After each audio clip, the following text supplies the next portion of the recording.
Me llamo Lucía y el domingo pasado, mi marido me sorprendió saliendo de un hotel. No iba sola. Iba con otro hombre. Y no fue una escena de película, ni algo dramático con lluvia y lágrimas. Fue algo mucho peor, fue incómodo, silencioso y devastador.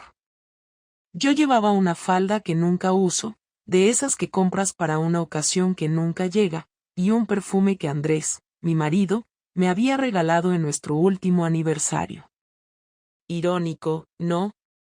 Cuando lo vi plantado ahí, frente a la entrada del hotel, no supe si correr, llorar o fingir que todo era un malentendido.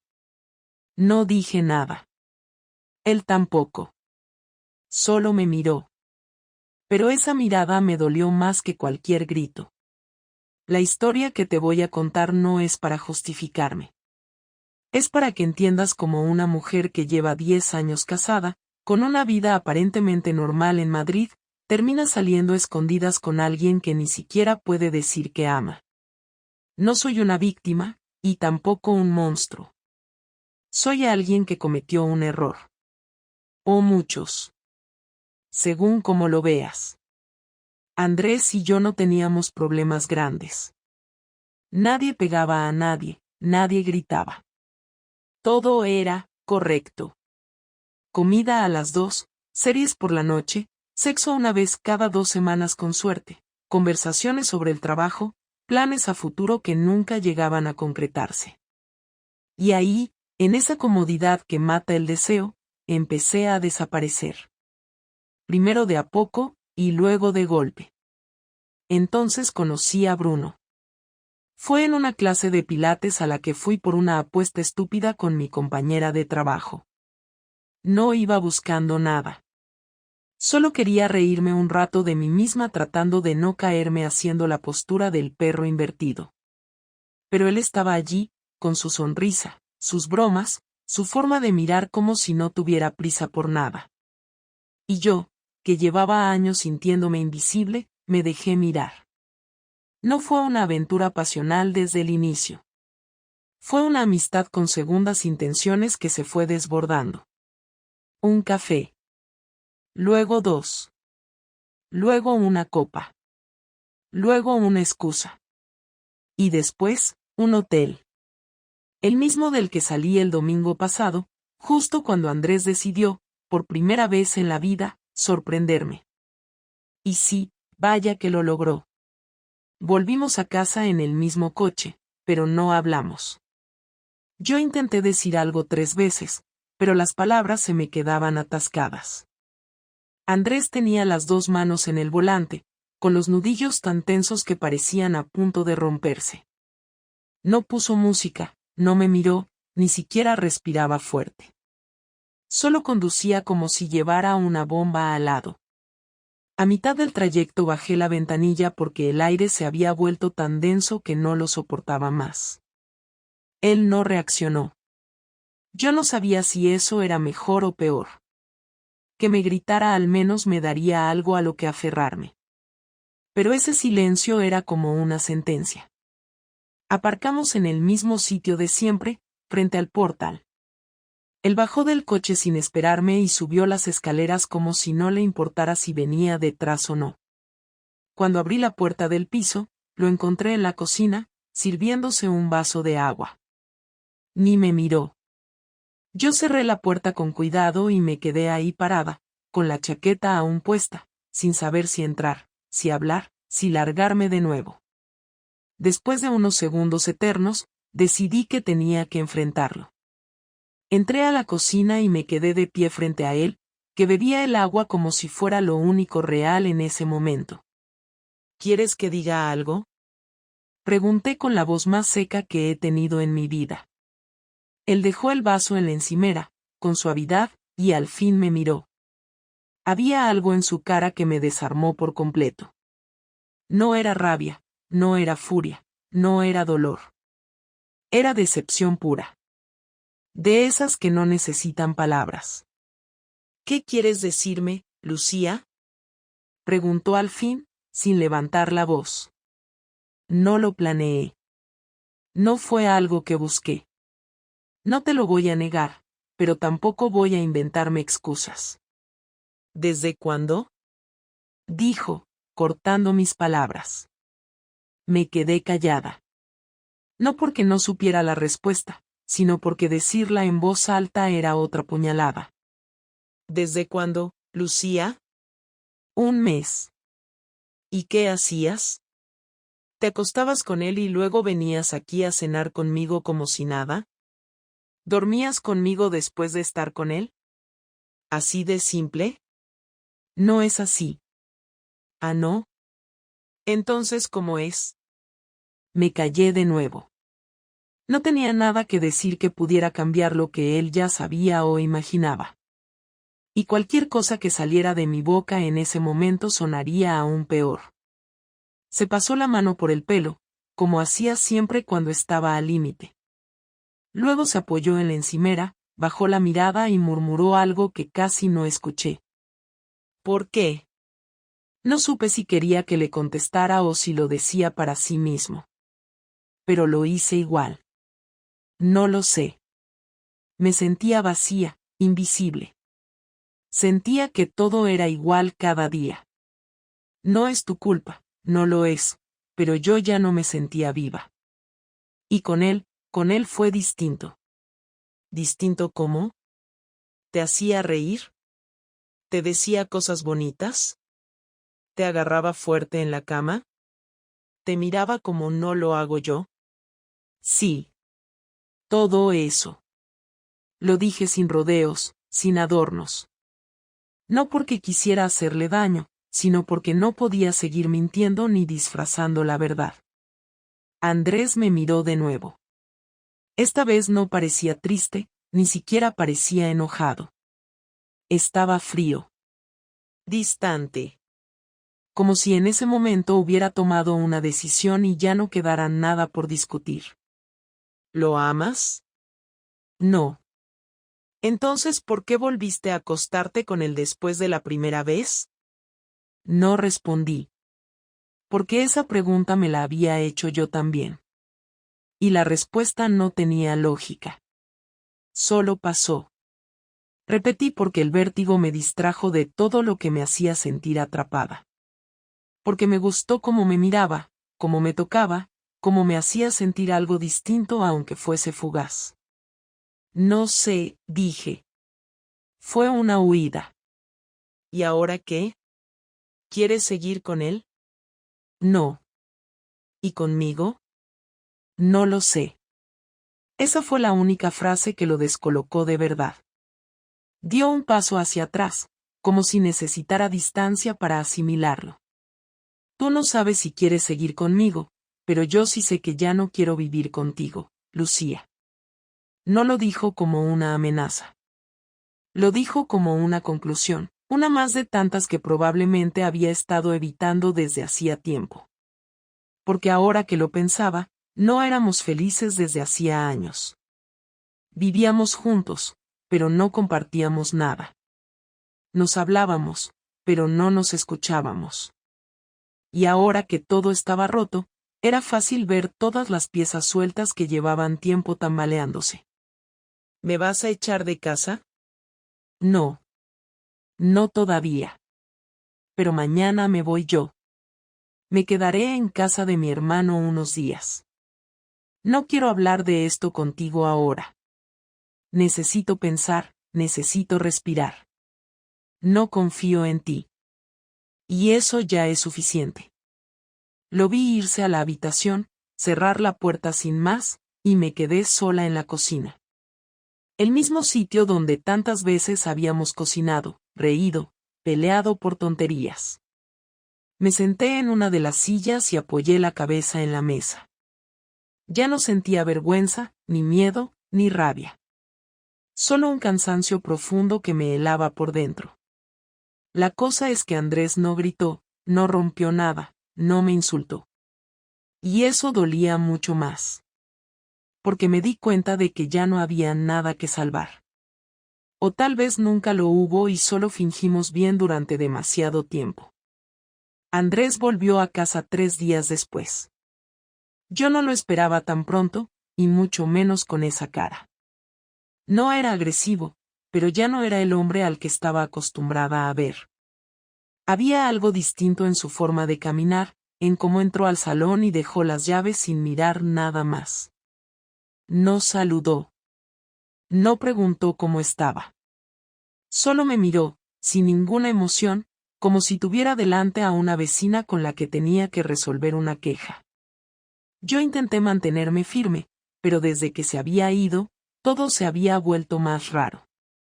Dormía poco, comía aún menos, y no sabía en qué momento exacto todo lo que me rodeaba empezó a parecer ajeno.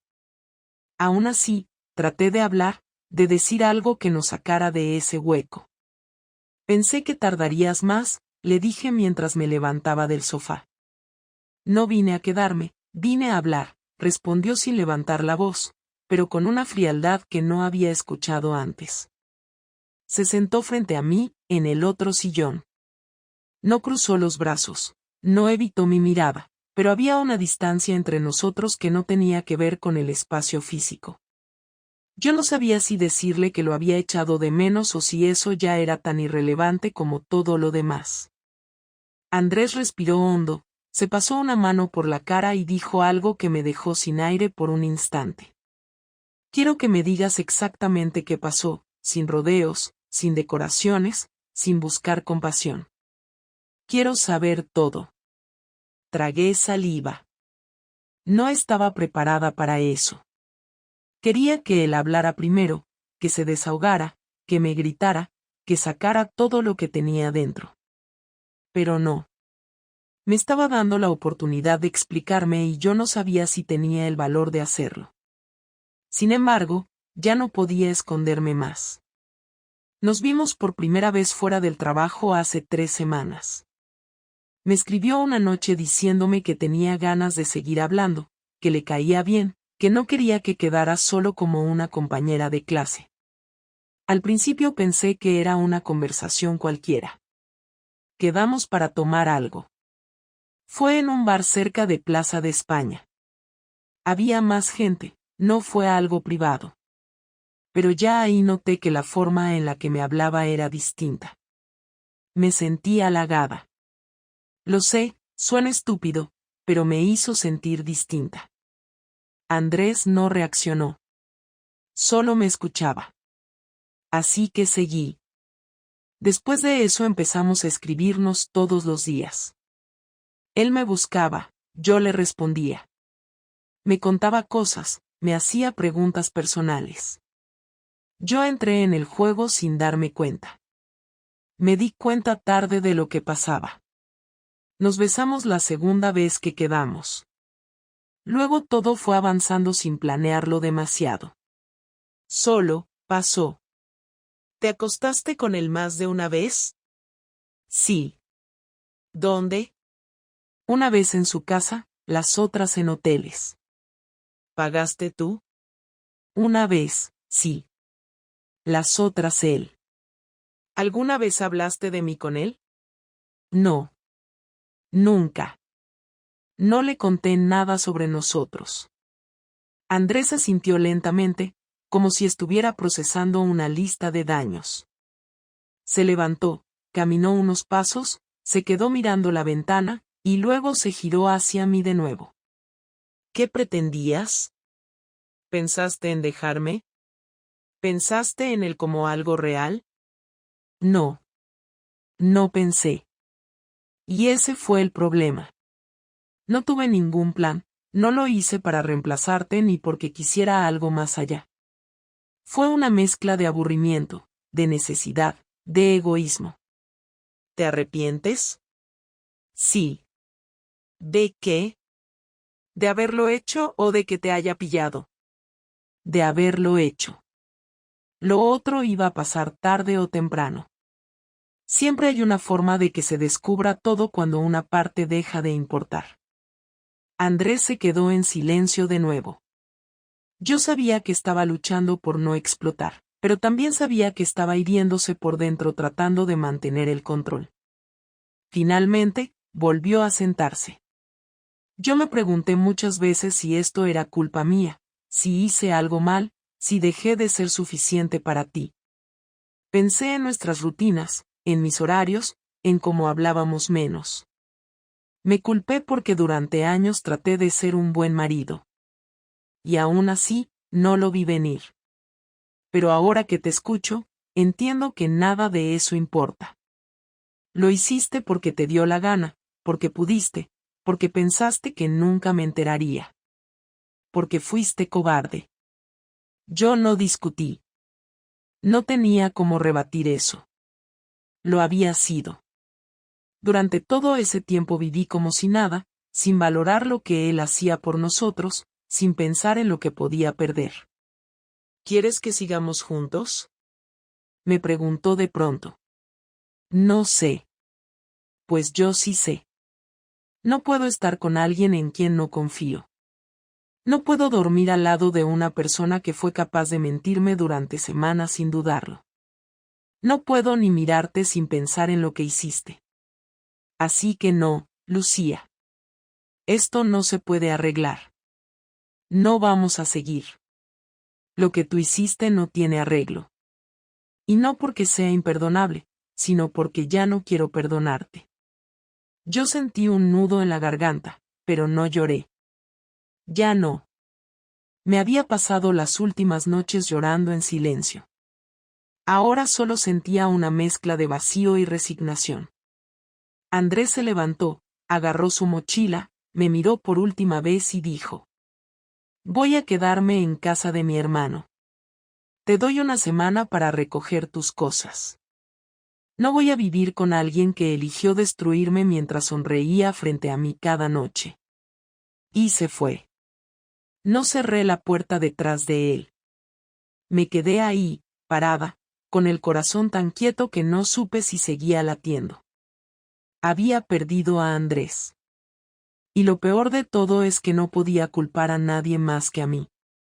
La primera señal de que Andrés no solo había cerrado la puerta, sino que estaba construyendo una muralla al otro lado, llegó 2 días después. Me llamaron del trabajo para informarme que habían recibido un correo anónimo con capturas de pantalla de una conversación privada mía. En esas imágenes se veían algunos de los mensajes que había intercambiado con Bruno.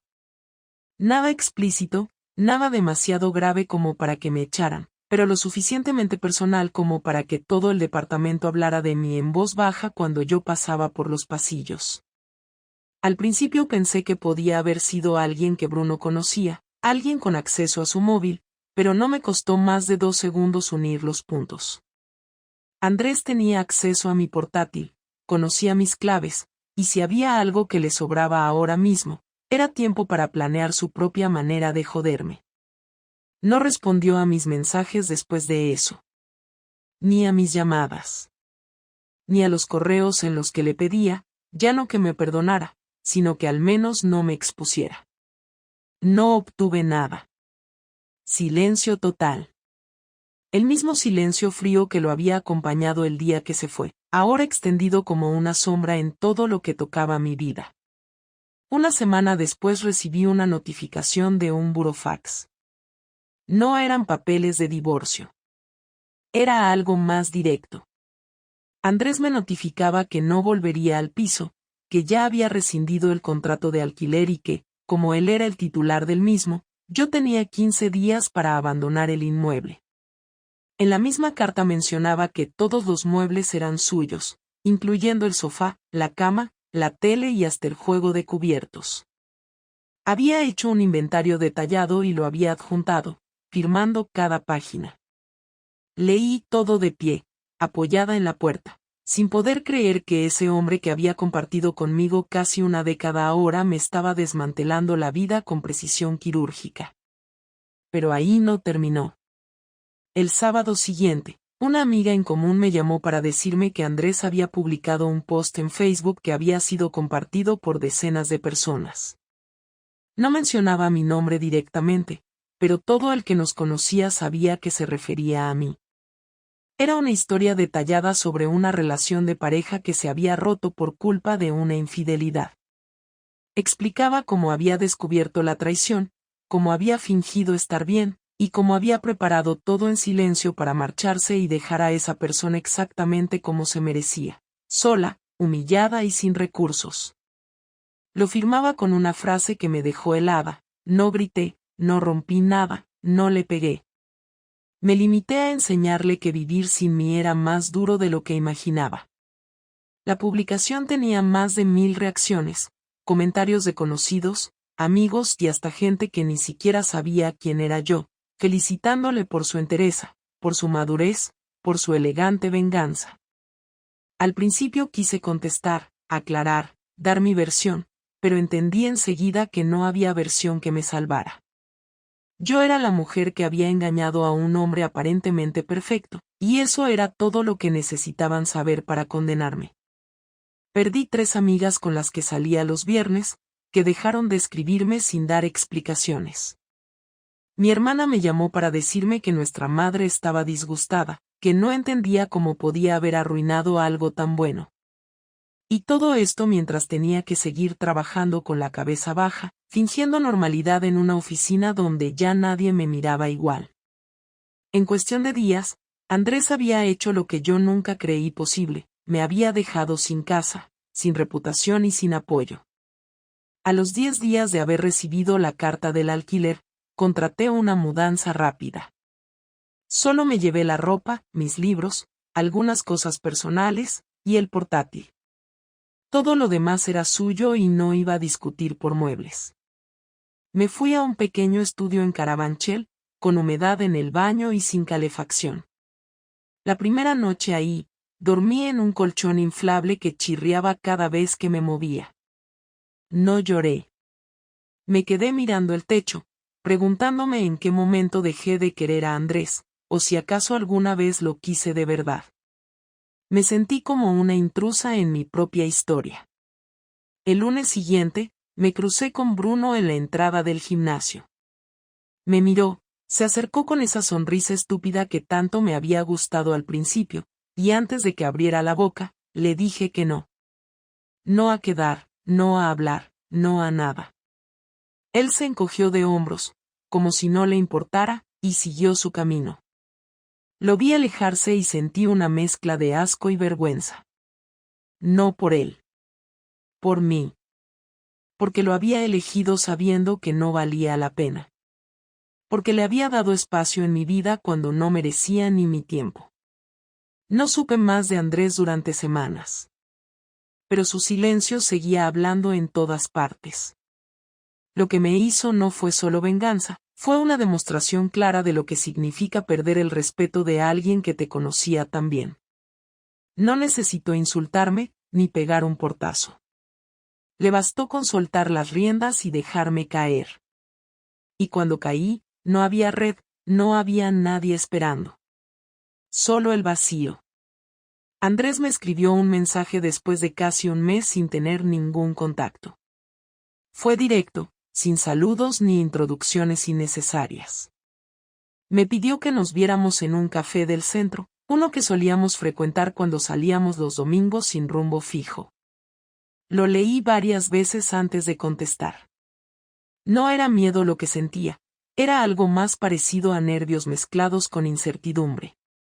No sabía si quería verlo, si estaba preparada para esa conversación, pero al mismo tiempo sabía que tenía que ir.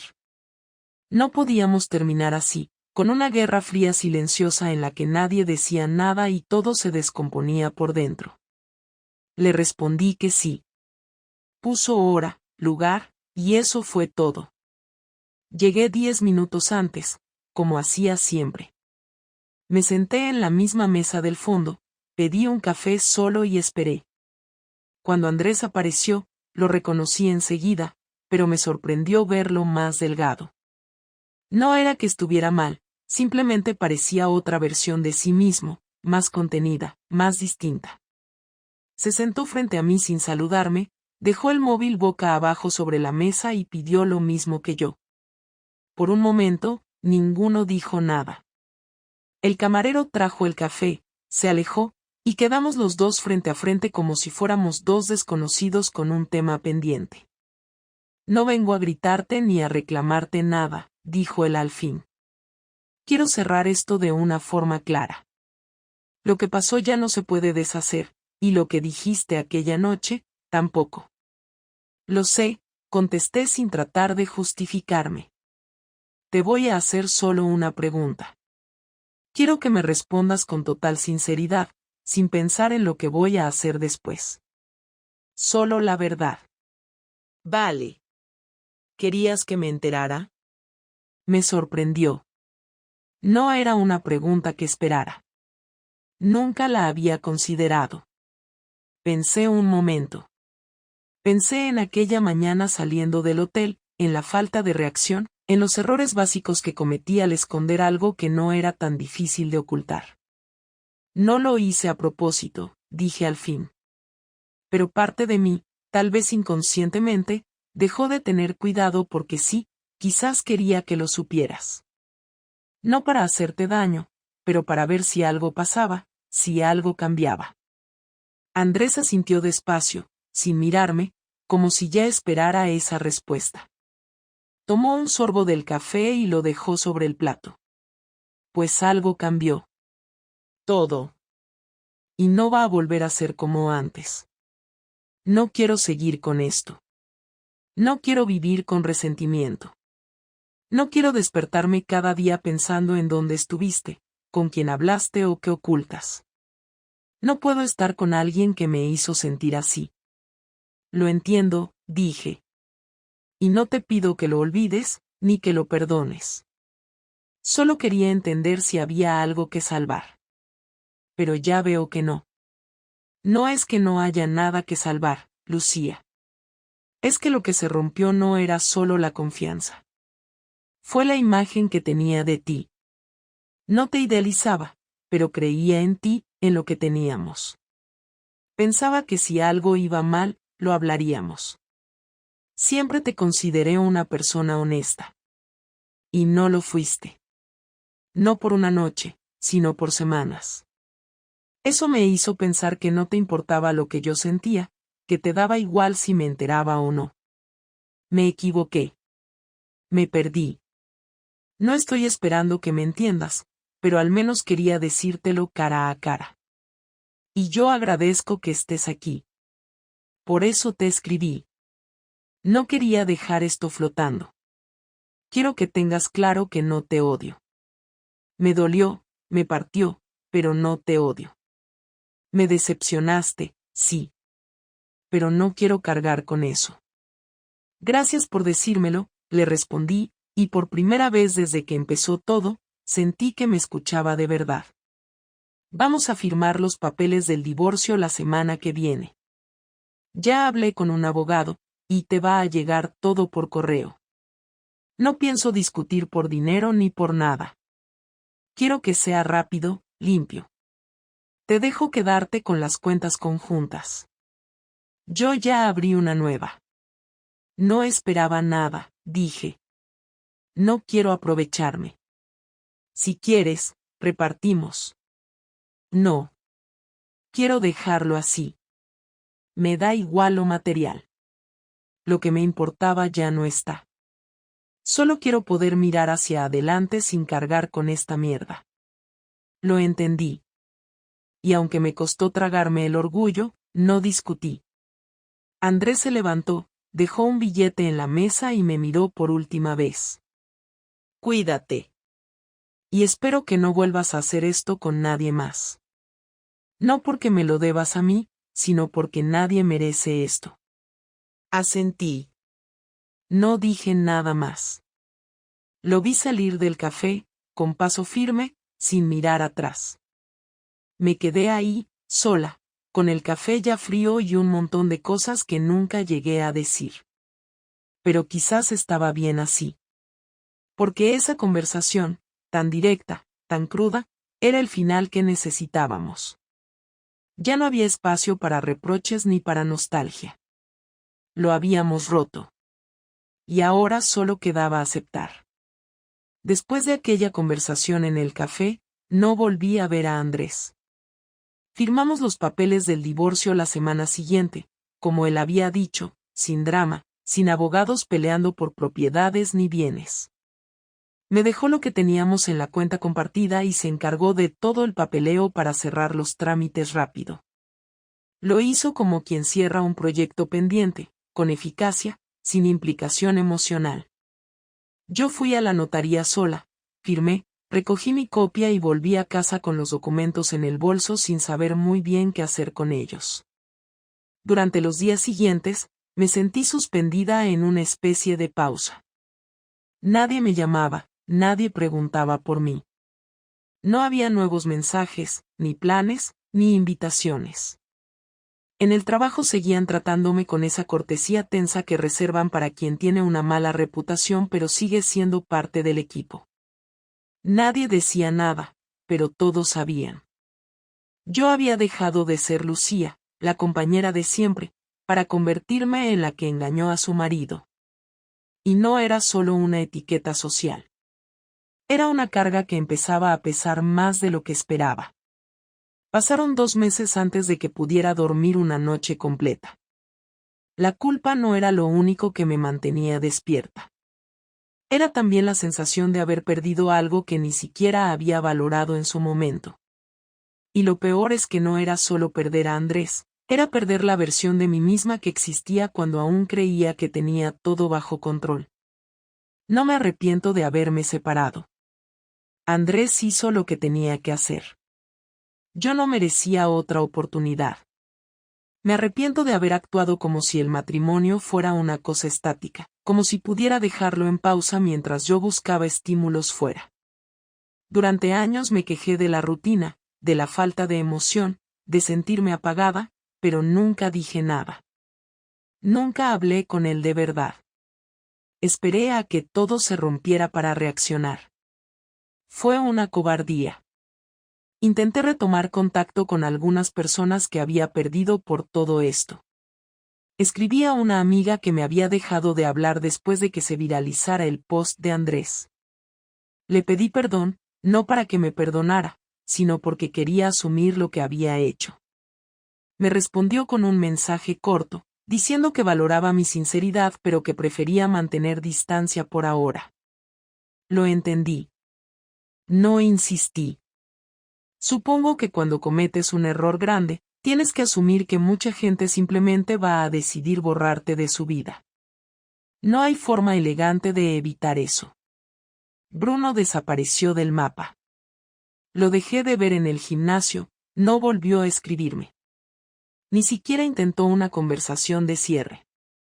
Me molestó al principio, me pareció cobarde, pero con el tiempo entendí que él también era parte de ese desastre que yo había provocado y que no tenía ninguna obligación de enfrentar las consecuencias conmigo. Me había involucrado en algo sin pensar, sin medir nada, y cuando el castillo de naipes se vino abajo, cada uno salió corriendo por su lado. Yo me quedé recogiendo los pedazos. Con el paso de las semanas, empecé a encontrar cierta calma. No era felicidad, ni alivio. Era simplemente la tranquilidad de estar sola, sin tener que fingir, sin tener que mirar a nadie a los ojos con miedo. En ese piso pequeño y frío, aprendí a estar conmigo misma sin buscar validación en otros. Empecé terapia. Al principio solo iba a hablar de la separación, pero acabamos hablando de muchas más cosas. De cómo había construido mi vida en función de lo que se esperaba de mí, de cómo había evitado conflictos durante años para no incomodar, de cómo nunca supe pedir ayuda cuando algo me dolía. No es que la terapia me haya cambiado de un día para otro, pero al menos empecé a entender por qué hice lo que hice. Y aunque eso no repara nada, me ayudó a no repetirlo. A veces me cruzo con Andrés en la calle, pero nunca nos saludamos.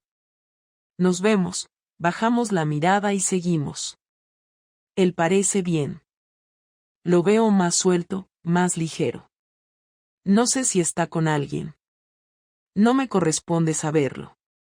Me alegra que haya seguido adelante. Sé que no se quedó atrapado en el rencor, porque si lo hubiera hecho, no habría manejado todo como lo hizo. Supo salir sin hacer un escándalo, sin victimizarse. Se fue como se va alguien que ya no tiene nada que decir. No sé si alguna vez volveré a confiar en alguien como confié en él. Tampoco sé si alguien va a confiar en mí así de nuevo. Eso es lo más difícil de asumir. No perder una relación, sino saber que ya no sos esa persona que alguien puede ver con los ojos cerrados. Pero también es un recordatorio constante de que las acciones tienen un peso real, que no todo se resuelve con una disculpa o una explicación a tiempo. A veces el daño es irreversible. Y en mi caso, lo fue. Ahora estoy intentando empezar de nuevo, sin grandes expectativas. No estoy buscando redención, ni reconstruir lo que rompí. Estoy simplemente tratando de entender cómo vivir con lo que hice, cómo no volver a esconderme detrás de excusas, y cómo ser alguien que no tenga que mentir para sentirse viva. Supongo que eso es lo único que puedo hacer ahora. Lo mínimo. Gracias por haber leído mi historia. No espero que me entiendas. Solo que, si alguna vez estás a punto de traicionar a alguien que confía en ti, pienses si realmente vale la pena. Yo no lo hice, y por eso perdí más de lo que imaginé.